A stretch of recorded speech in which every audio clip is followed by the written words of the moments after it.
Good morning. आज आपण तृतीय वर्ष वाणिज्य या वर्गातील श्रमकल्याण व प्रथा या विषयातील औद्योगिक अपघात या विषयाचा अभ्यास करणार आहोत. यामध्ये आपण औद्योगिक अपघात म्हणजे काय, त्याचबरोबर औद्योगिक अपघाताची कारणे यांचा विचार करणार आहोत. सर्वात सुरुवातीला प्रथमतः आपण औद्योगिक अपघात म्हणजे काय याचा अर्थ पाहूयात. जेव्हा कारखान्यामध्ये काम करत असताना कारखान्यातील काही तांत्रिक दोषांमुळे, यांत्रिक बिघाडांमुळे किंवा कामगारांच्या चुकांमुळे, तसेच कारखान्यामध्ये निर्माण होणाऱ्या परिस्थितीमुळे किंवा कारखान्यातील असणाऱ्या परिस्थितीमुळे कामगारांना झालेली शारीरिक किंवा मानसिक इजा किंवा जखम म्हणजे औद्योगिक अपघात, असा आपल्याला औद्योगिक अपघाताचा अर्थ सांगता येईल. औद्योगिक अपघात जे आहे ते यांत्रिकीकरणाच्या युगामध्ये आज मोठ्या प्रमाणावर बऱ्याच ठिकाणी होताना आपल्याला पाहायला मिळतात. कारण औद्योगिक क्षेत्रामध्ये जर आपण विचार केला तर विशेष करून कारखान्यांचा विचार केला जात असतो आणि कारखान्याचे आहे त्या कारखान्यांमध्ये नवीन नवीन तंत्रज्ञानाच्या आधारे वेगवेगळी यंत्र किंवा यांत्रिकीकरणाचा समावेश केलेला आपल्याला पाहायला मिळतो. आणि या यांत्रिकीकरणामुळे काही विशिष्ट कारणांमुळे अपघात होत असतात. औद्योगिक अपघात झाल्यानंतर त्या संबंधित कामगाराला काम करणे अवघड जात असते. तसेच भविष्यातील उदरनिर्वाह जो आहे तो सुद्धा करणे अवघड जात असते.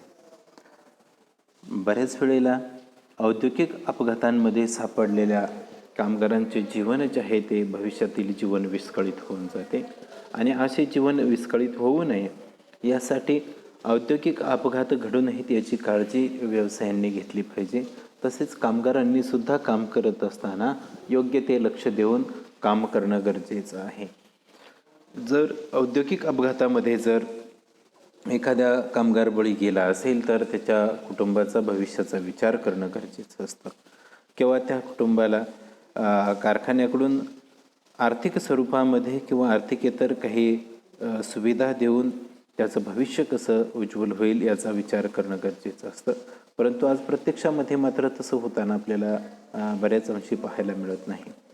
औद्योगिक अपघातांमध्ये बळी ठरलेले जे काही व्यक्ती असतील किंवा जे कामगार असतील त्यांना फक्त काही तुटपुंजा स्वरूपामध्ये आर्थिक वेतन दिले जात असते आणि आर्थिक स्वरूपाचा असा लाभ देऊन तेवढ्यावरतीच त्या कुटुंबाची त्या ठिकाणी बोळवण केली जाते असंही या ठिकाणी आपल्याला म्हणता येईल.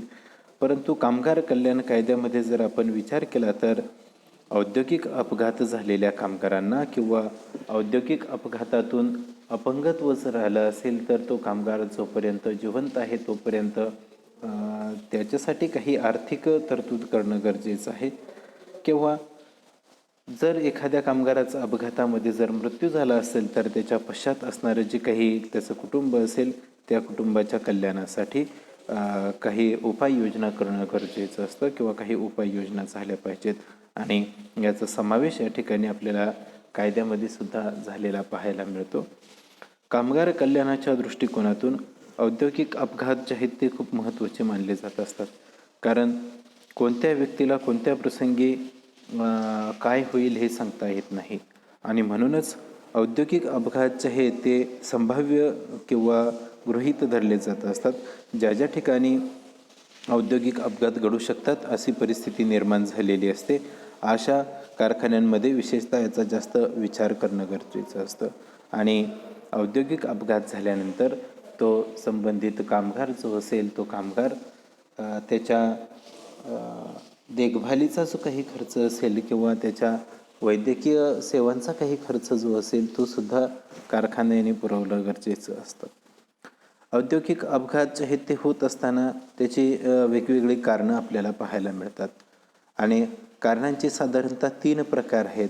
एक असुरक्षित कृतीमुळं निर्माण होणारे अपघात, दुसरा जो आहे तो असुरक्षित परिस्थितीमुळे होणारे औद्योगिक अपघात आणि तिसरा इतर कारणांमुळे होणारे औद्योगिक अपघात अशा 3 भागांमध्ये औद्योगिक अपघाताची जी काही कारणं असतील त्यांचा आपण विचार करणार आहोत. प्रथमतः आपण औद्योगिक अपघाताची असुरक्षित कृतीमुळं होणारे जे काही अपघात आहेत किंवा असुरक्षित कृतीच्या कारणामुळं होणारे औद्योगिक अपघात जे आहेत ते आपण बघणार आहोत. त्यामध्ये प्रथमतः पहिला भाग जो आहे तो येतो म्हणजे असुरक्षित वेगाने कार्यप्रक्रिया करणं. कारखान्यामध्ये असणारी जी काही कामाची प्रक्रिया असेल किंवा कार्यप्रक्रिया जी असेल ती जर सुरक्षित नसेल किंवा त्या कामाची जर पद्धती जी आहे ती असुरक्षित वेगानं त्या ठिकाणी केली जात असेल, म्हणजे फक्त नफा मिळवण्यासाठी जास्तीत जास्त वेगानं श्रमिकांना जर यंत्रावरती काम करावं लागत असेल तर अशा वेळेला असुरक्षित वेगामुळं सुद्धा औद्योगिक अपघात घडू शकतात. कामगार फक्त वस्तूंचं जे काही उत्पादन आहे ते वाढवण्याच्याच मानसिकतेमध्ये राहून काही वेळेला यंत्रांमध्ये त्या ठिकाणी घातपात होण्याची शक्यता असते.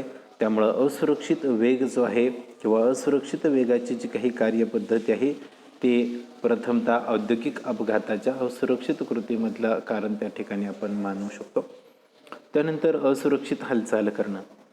ज्या वेळेला कामगार किंवा श्रमिक कारखान्यांमध्ये काम करत असतात त्यावेळेला कामाच्या ठिकाणी एकाच जागेवर बसून त्यांना काम बऱ्याच वेळेला नसते, तर यांत्रिकीकरणाच्या प्रोसेसमध्ये त्यांना विशिष्ट ठिकाणीच काय करावे लागते, काम करावे लागत असते किंवा काही वेळेला जी हालचाल आहे ती यंत्रांच्या बरोबर त्या ठिकाणी करावी लागत असते आणि नजर चुकीनं किंवा कामगाराच्या दुर्लक्षितपणामुळं सुद्धा काही वेळेला असुरक्षितरित्या जर हालचाल झाली तर आपले हात किंवा पाय जे आहेत ते कदाचित यंत्रांमध्ये त्या ठिकाणी अडकण्याची किंवा यंत्रांपासून त्याला इजा होण्याची सुद्धा शक्यता असते. म्हणजेच कामगारांनी हालचाल करत असताना सुद्धा योग्य हालचाल करणं गरजेचं असतं. जर असुरक्षित अशी हालचाल जर केली तर काही वेळेला त्यातून सुद्धा औद्योगिक अपघात घडण्याची शक्यता असते. अनेक वेळेला कामगारांना कामाच्या ठिकाणी यंत्रावर काम करत असताना पुरेशी हालचाल करण्यासाठी जागा नसते, तर अशा वेळेला सुद्धा असुरक्षितरित्या हालचाल होत असते आणि त्यातून सुद्धा औद्योगिक अपघात घडू शकतात. त्यानंतर हलत्या अगर धोकादायक यांत्रिकी साधनांवर काम करणं किंवा ती यंत्र चालवणं. अनेक वेळेला अनेक फॅक्टरीजमध्ये कामगार जे आहेत ते हलत्या म्हणजेच ते यंत्र त्या ठिकाणी काम करत असताना हलत असतं आणि कामगारसुद्धा त्यावरती काम करत असताना कदाचित काही वेळेला चुकून किंवा नजर चुकीनं सुद्धा कामगाराचा धक्का लागून किंवा असुरक्षितरित्या त्या ठिकाणी जर परिस्थिती असेल तर अशा वेळेला सुद्धा औद्योगिक अपघात होण्याची शक्यता असते. किंवा काही मशीन्स असे असतात की जे धोकादायक असतात. धोकादायक यंत्रांवरती काम करत असताना सुद्धा अचानकपणे त्यामध्ये काही बिघाड होणं, वेळोवेळी लाईट जाणं किंवा इतर काही कारणांमुळं सुद्धा हलत्या किंवा धोकादायक यंत्रांवरती काम करत असताना कामगारांचे अपघात होत असतात. त्यानंतर दोषमुक्त हत्यारे वापरणं. दोषमुक्त हत्यारे वापरणं हा सुद्धा एक काय आहे, असुरक्षित कृतीतलाच अपघातांचा एक प्रकार मानला जात असतो. अनेक वेळेला कारखान्यानं कामगारांना काम करत असताना द्यावयाची जी काही हत्यारं असतील ती जर दोषमुक्त नसतील म्हणजेच त्यांच्यामध्ये जर दोष असतील तर अशा वेळेला त्या दोषांमुळं सुद्धा त्या हत्यारांमध्ये काही वेळेला अडचणी येऊ शकतात किंवा ती दोषमुक्त हत्यारे वापरत असताना कामगारांना त्यापासून इजा होण्याची शक्यता नाकारता येत नाही. त्यामुळं सुद्धा औद्योगिक अपघात काही वेळेला घडत असतात. त्यानंतर साफसफाई न करता यंत्र चालवणं. अनेक वेळा कारखान्याच्या ज्या शिफ्ट्स आहेत त्या आज 24 तास चालत असतात.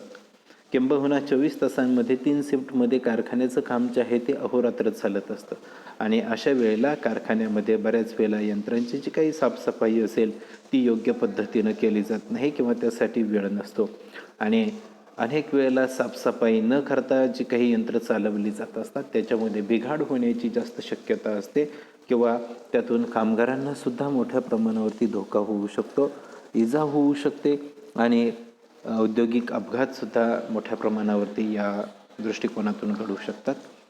त्यामुळं कारखान्यांमध्ये काम करत असताना त्या यंत्रांची योग्य ती तांत्रिकदृष्ट्या साफसफाई होणं गरजेचं असतं. साफसफाई जर तांत्रिकदृष्ट्या जर झालेली नसेल तर कदाचित काही वेळेला त्यामध्ये जे काही दोष आहेत ते निर्माण होऊ शकतात. त्यानंतर असुरक्षित भार अगर साठा ठेवणं. अनेक वेळेला काही कारखान्यांमध्ये असुरक्षित साठा जो आहे तो ठेवला जात असतो. असुरक्षित साठा म्हणजेच जर ज्वलनशील पदार्थांचं काम करणारा एखादा कारखाना असेल आणि अशा वेळेला जर प्रमाणापेक्षा जास्त साठा जर त्या ठिकाणी ठेवला तर अशा वेळेला ज्वलनशील पदार्थांचा स्फोट होऊन सुद्धा काही वेळेला अपघात घडू शकतात. किंवा बऱ्याच वेळेला असुरक्षित म्हणजेच ज्याला आपण म्हणूयात की कामाचा जो काही ताण आहे तो ताण देत असताना जास्त ताण दिला जातो परंतु सुरक्षा त्यामध्ये दिली जात नाही आणि बऱ्याच वेळेला त्यातून सुद्धा औद्योगिक अपघात आपल्याला घडलेले पाहायला मिळतात. विशेष करून ज्वलनशील पदार्थांच्या बाबतीमध्ये तिथं असुरक्षितता बाळगली जात असेल किंवा प्रमाणापेक्षा जर जास्त साठा त्या व्यवसायामध्ये केला जात असेल तर त्या ठिकाणी कामगारांना धोका संभवत असतो आणि म्हणून सुद्धा औद्योगिक अपघात घडू शकतात. त्यानंतर यांत्रिकी उपकरणे असुरक्षितपणे उचलणे. अनेक कारखान्यांमध्ये यांत्रिक उपकरणं जे आहेत ते हलवत असताना किंवा कामाच्या प्रोसेसमध्ये किंवा प्रक्रियेमध्ये ती हलवत असताना ती उचलण्याची जी काही प्रक्रिया असते ती अनेक वेळेला असुरक्षित असते. त्यासाठी कामगारांना जे काही सुरक्षेचे किट द्यावयाचे असतात ते बऱ्याच वेळेला दिले जात नाहीत आणि त्यातून सुद्धा काही वेळेला ती यंत्र जे आहेत किंवा उपकरणं जे आहेत ती उचलत असताना असुरक्षा त्या ठिकाणी जाणवत असते आणि अनेक वेळेला कामगार त्याचे बळी पडत असतात. त्या ठिकाणी औद्योगिक अपघात जे आहेत ते होत असतात. त्यानंतर नियमांचं उल्लंघन करणं. कामाच्या ठिकाणी कामगार किंवा संबंधित सेवायोजक जे असतील ते बऱ्याच वेळेला कामगारांनी काम करत असताना जे नियम पाळणं गरजेचं आहे ते पाळत नाहीत किंवा त्याचं उल्लंघन करत असतात. अनेक वेळेला कारखान्यांचा जास्त खर्च होतो म्हणून सुद्धा कारखानदार त्याकडं दुर्लक्ष करत असतात किंवा काम करतानाचे जे काही नियम असतील त्यांचं उल्लंघन करण्याचा प्रयत्न केला जात असतो आणि म्हणून अशा संबंधित कामगारांनी सुद्धा त्याची काळजी घेणं गरजेचं असतं. पण जर नियमांचं उल्लंघन झालं आणि त्यातून जर काही दोष निर्माण झाले तर तिथं अपघात होण्याची शक्यता नाकारता येत नाही. त्यामुळं नियमांचं उल्लंघन करणं हे सुद्धा एक औद्योगिक अपघाताचं कारण त्या ठिकाणी आपण मानू शकतो. त्यानंतर सुरक्षा सेवांचा वापर न करणं.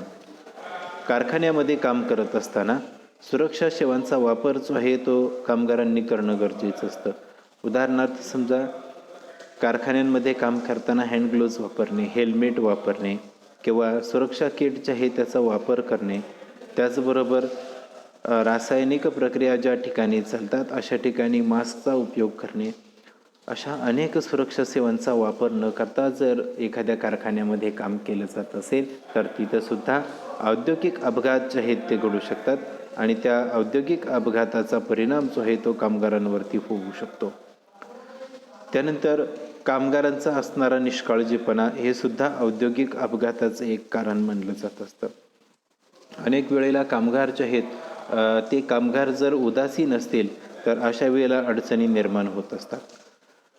कामगार जर निष्काळजीपणा कामामध्ये करत असतील तर निष्काळजीपणामुळे सुद्धा कदाचित यांत्रिकीकरणाच्या युगामध्ये औद्योगिक जे काही अपघात आहेत ते होण्याची शक्यता आपल्याला नाकारता येत नाही.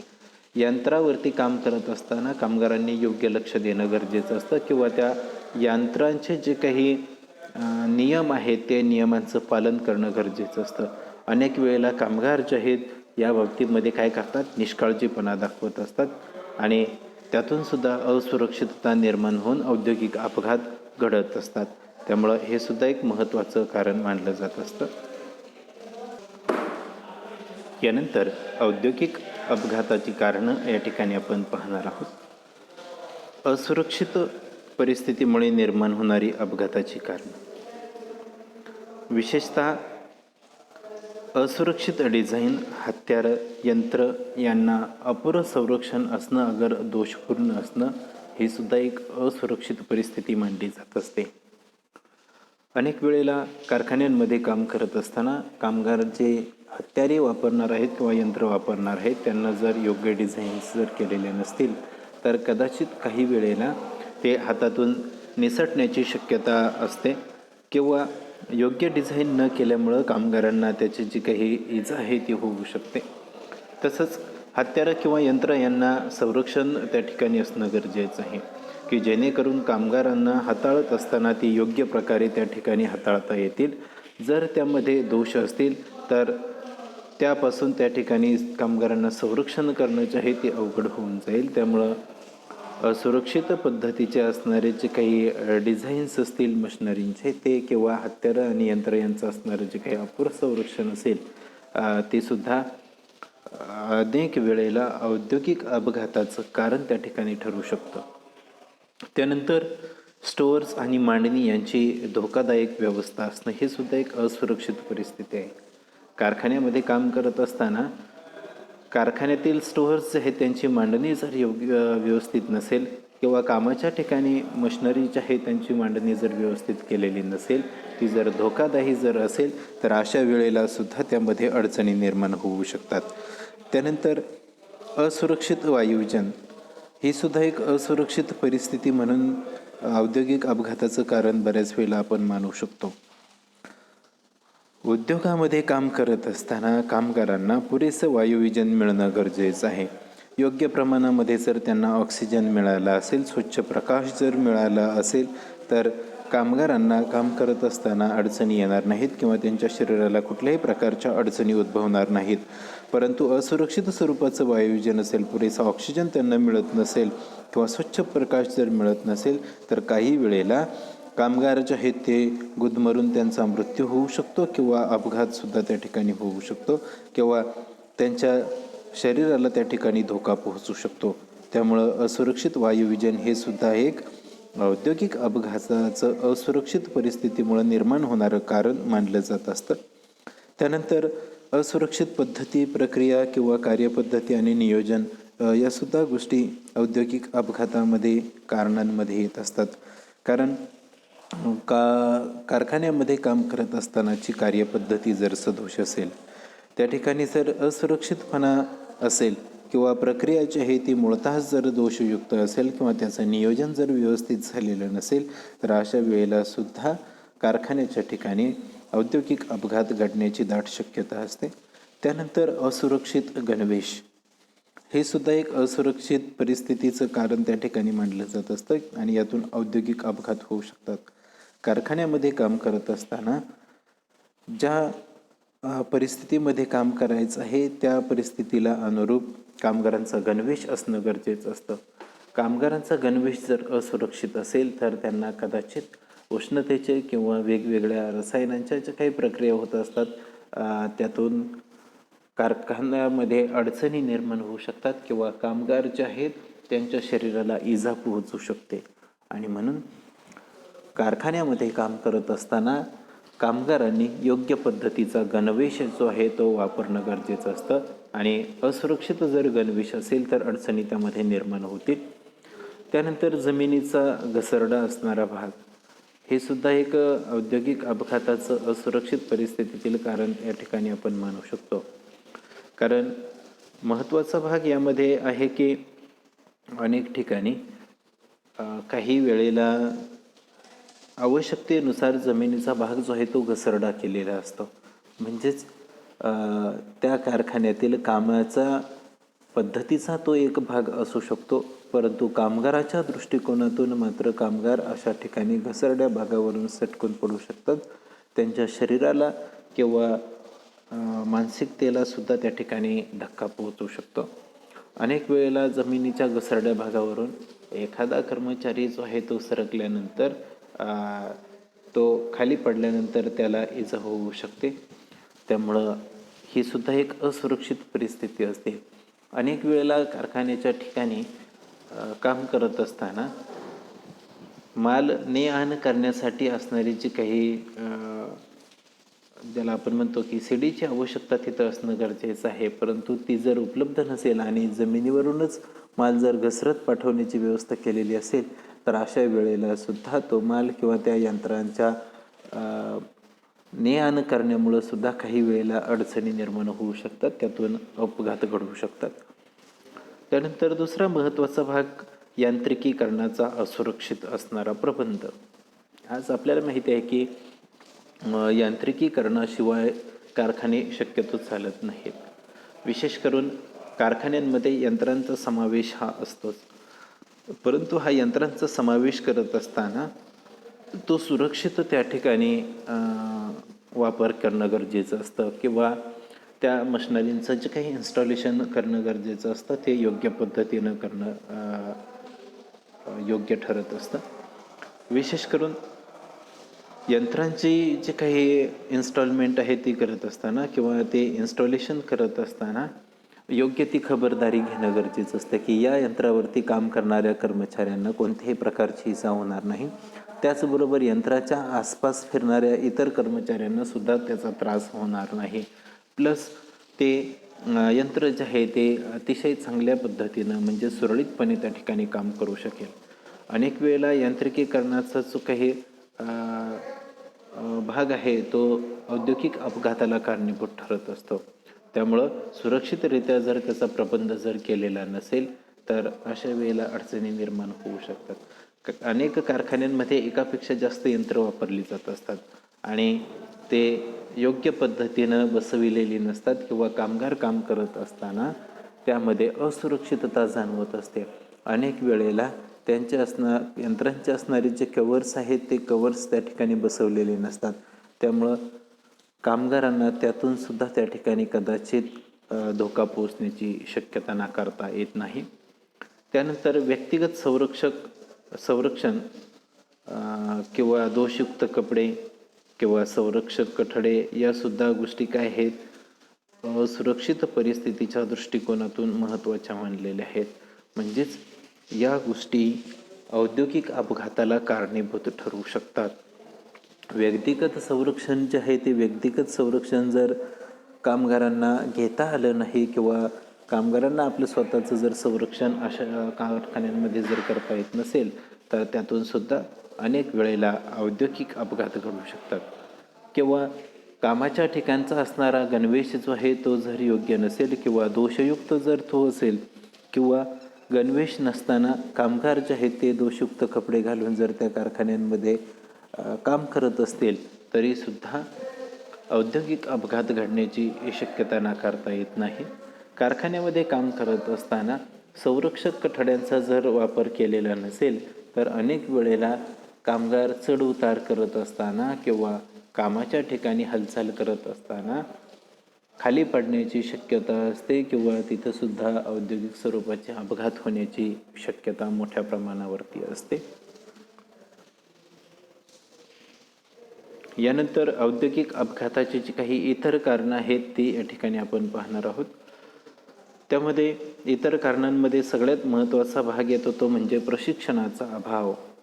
बऱ्याच वेळेला कामगारांना योग्य ते प्रशिक्षण दिलं जात नाही आणि त्यामुळं कामगारांना ती यंत्र कशी वापरावीत याची माहिती पुरेपूर होत नाही किंवा पुरेपूर माहिती नसल्यामुळं कामगार चुकीच्या पद्धतीनं काही वेळेला प्रक्रिया करत असतात आणि त्यातून औद्योगिक अपघात होत असतात. त्याचबरोबर कर्मचाऱ्यांची असणारी मानसिकता हा एक कामगार कल्याणाच्या दृष्टिकोनातून औद्योगिक अपघातामध्ये एक महत्त्वाचा भाग मानला जात असतो. कर्मचाऱ्यांची जर मानसिकता योग्य असेल तर ते अतिशय उत्साहीपणे आणि योग्य पद्धतीनं काम जे आहे त्याची पूर्तता करत असतात. पण समजा जर त्यांची मानसिकता योग्य नसेल तर अशा वेळेला काम करताना ते चुका त्या ठिकाणी करू शकतात. त्यामुळं तोही भाग विचारामध्ये घेणं गरजेचं आहे. त्यानंतर कामगारांना योग्य काम न मिळणं. कामगारांच्या पात्रतेनुसार जर त्यांना काम मिळालं नाही तर कदाचित कामाची माहिती नसल्यामुळं किंवा मनामध्ये निष्क्रियता राहून सुद्धा काही वेळेला औद्योगिक अपघात घडू शकतात. त्याचबरोबर कामाचे असणारी जादा तास.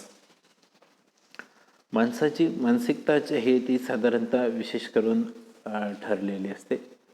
कोणताही मनुष्य जो आहे तो 8 तासापर्यंत योग्य काम करू शकतो. त्या 8 तासांमध्ये सुद्धा त्याला जेवणासाठी किंवा इतर गोष्टींसाठी वेळ देणं गरजेचं असतं. तो जर दिला नाही तर माणसाची जी काही मानसिकता आहे ती योग्य पद्धतीनं राहत नाही. परंतु कामाचे जादा तास जर त्या कर्मचाऱ्यांना दिले जात असतील तर मात्र त्या कर्मचाऱ्यांची सर्वप्रथम त्यांची मानसिकता त्या ठिकाणी योग्य राहणार नाही. ते जे काम करतात ते योग्य पद्धतीनं करतीलच असंही आपल्याला निश्चितपणे सांगता येत नाही. आणि कामाचा जादा ताण जो आहे तो त्यांच्यावरती पडल्यामुळं कदाचित कामाच्या ज्या काही प्रक्रिया आहेत त्या चुकू शकतात किंवा यंत्र चालवत असताना त्यामध्ये काही वेळेला अडचणी निर्माण होऊ शकतात. उदाहरणार्थ कामाचे जास्त तास त्यांना दिल्यामुळं कदाचित त्यांच्या डोळ्यावरती झोप आल्यामुळं मशीन्समध्ये हात अडकणं किंवा मशीनपासून त्यांना इजा होणं अशा अडचणी निर्माण होऊ शकतात. त्यातून असे अपघात जे आहेत ते घडू शकतात. त्यानंतर अविकसित नेतृत्व. ज्या व्यवसायामध्ये कामगार काम करणार आहेत त्या व्यवसायातील नेतृत्व जर योग्य नसेल, ते जर विकसित झालेलं नसेल तर अशा वेळेला सुद्धा कामगारांना काम करताना अडचणी येऊ शकतात आणि त्या अडचणींमधून अपघात होण्याची बऱ्याच वेळेला शक्यता आपल्याला नाकारता येत नाही. त्यानंतर इतर कारणांमध्ये असणारा शेवटचा भाग म्हणजे अपूर्ण पर्यवेक्षण. कामगार ज्या ठिकाणी काम करत असतात त्या कामगारांच्या कामाचं मूल्यमापन करण्यासाठी पर्यवेक्षकांची नेमणूक केलेली असते. परंतु ते पर्यवेक्षक जे आहे ते जर योग्य पद्धतीनं पर्यवेक्षण करीत नसतील तर कामगाराकडून अजाणतेपणामुळे होणाऱ्या ज्या काही चुका असतील त्या टाळता आल्या येणार नाहीत किंवा पर्यवेक्षकांनी जर त्यामध्ये टाळाटाळ केली असेल तर आपोआपच त्यामध्ये काय होतात, अडचणी निर्माण होत असतात. किंबहुना एखाद्या यंत्रावरती काम करत असताना कामगार जे आहेत ते चुकीच्या पद्धतीनं जर ते यंत्र चालवत असतील किंवा दोषयुक्त परिस्थिती त्या यंत्रामध्ये निर्माण झालेली असेल तर अशा वेळेला सुद्धा तिथं औद्योगिक अपघात जे आहेत ते घडण्याची दाट शक्यता असते. म्हणजेच अपूर्ण पर्यवेक्षण जर असेल तर अनेक वेळेला यंत्रांमध्ये त्याचबरोबर माणसांमध्ये सुद्धा दोष राहू शकतात आणि त्यातून औद्योगिक अपघात घडू शकतात.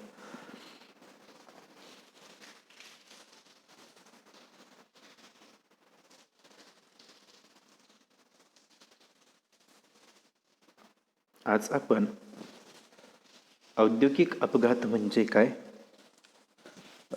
या घटकाचा अभ्यास केलेला आहे. त्यामध्ये औद्योगिक अपघाताचा अर्थ, औद्योगिक अपघाताची असणारी कारणं, त्यामध्ये असुरक्षित कृतीमुळं निर्माण होणारी कारणं, त्याचबरोबर असुरक्षित परिस्थितीमुळे निर्माण होणारी कारणं आणि इतर असणारी जी काही कारणं असतील त्यांचा आपण अभ्यास केलेला आहे. असुरक्षित कृती ज्या आहेत त्या असुरक्षित कृतीमध्ये असुरक्षित वेगानं कार्यप्रक्रिया करणं, त्याचबरोबर असुरक्षित हालचाल करणं, हत्यारं किंवा धोकादायक यांत्रिकी साधनांवरती वेगानं काम करणं, दोषयुक्त हत्यारं वापरणं, यंत्रांची साफसफाई न करता ती यंत्र चालवणं, त्याचबरोबर असुरक्षित भार ठेवणं किंवा साठा करणं किंवा यांत्रिकी उपकरणां जे आहेत त्या उपकरणांमध्ये असुरक्षितपणे त्यांची हाताळणी करणं, नियमांचं उल्लंघन करणं, त्याचबरोबर सुरक्षा सेवांचा उपयोग न करणं यांचा समावेश त्यामध्ये आपण बघितलं. असुरक्षित परिस्थितीमध्ये असुरक्षित डिझाईन्स किंवा हत्यारं यंत्र त्यांना अपुरं असणारं संरक्षण, त्याचबरोबर त्यांच्यामध्ये असणारी दोषपूर्ण स्थिती, त्यानंतर स्टोअर्स किंवा मांडणी याबाबत धोकादायी व्यवस्था असणं, असुरक्षित प्रकारचं वायुविजन, असुरक्षित प्रकारची प्रक्रिया पद्धती किंवा कार्यपद्धती, त्याचबरोबर असुरक्षित नियोजन, असुरक्षित असणाऱ्या कर्मचाऱ्यांचा गणवेश, त्याचबरोबर दोषयुक्त पद्धतीनं कामं करणं किंवा हलगर्जीपणा करणं, त्यानंतर जमिनीचा असणाऱ्या घसरड्या भागामुळं निर्माण होणारी परिस्थिती, यांत्रिकी उपकरणांचा असुरक्षित असणारा प्रबंध किंवा व्यक्तिगत संरक्षक दोषयुक्त कपडे किंवा संरक्षक कठडे यांचा समावेश आपण पाहिला. आणि इतर कारणांमध्ये प्रशिक्षणाचा अभाव, त्याचबरोबर कर्मचाऱ्यांची असणारी मानसिकता, योग्य काम न मिळणं, कामाचे जादा तास किंवा अविकसित नेतृत्व आणि अपूर्ण पर्यवेक्षण यांचा समावेश आपण पाहिलेला आहे.